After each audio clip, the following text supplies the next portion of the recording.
98 years ago, the world changed.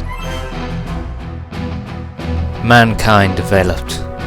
Rifles turned to machine guns. Cavalry turned to tanks.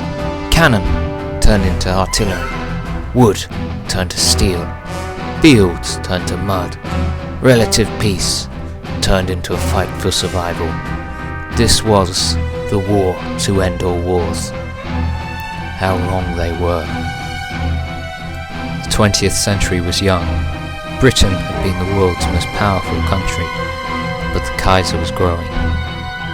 Arms races began, pacts were signed, allies were made. Tension was mounting, then one man's death changed it all. It led Europe into the abyss.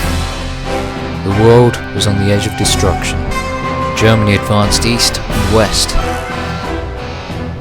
Europe was at war.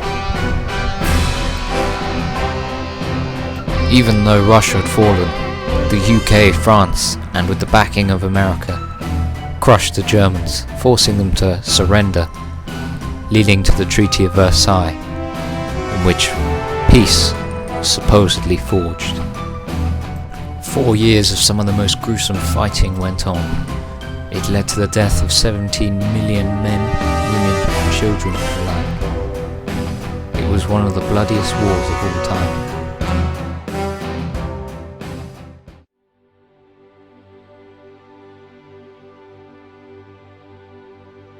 The war to end all wars was just the start. From then on, new fascist regimes took over Europe. Mussolini in Italy, Hitler in Germany, the Japanese in the Far East. The world was changing. Russia had turned into communism after a civil war. World War II came around, and all hell was about to break loose. World War II was a monumental tug of war between many of the world's greatest powers yet again. However, this time, they devised new ways to kill each other, new ways to destroy each other, new ways to crush each other. This was the war that changed the world. An estimated 70 million people died in the World War II. Peace was not restored afterwards either. In fact, it led to one of the largest arms races and many wars to follow, between many an ideology and belief.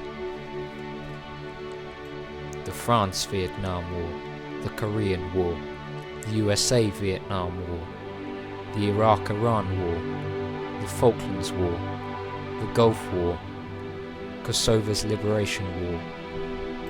160 million people died during the 20th century due to war. 3 times more people have died in the last 90 years than all the previous 500. After the war to end all wars, poppies grew from the mud. They were the first living species to grow in the area that once was a hell. They added a light to the region that hadn't been seen for a long time. So now, every year, on the 11th of November at 11 AM, we have a 2-minute silence to remember all of those who died in major conflicts since 1914. It doesn't matter whether you're British, French, American, Russian, Canadian, Australian. Stand together and remember those who fought and died for our freedom. It is the least we can do.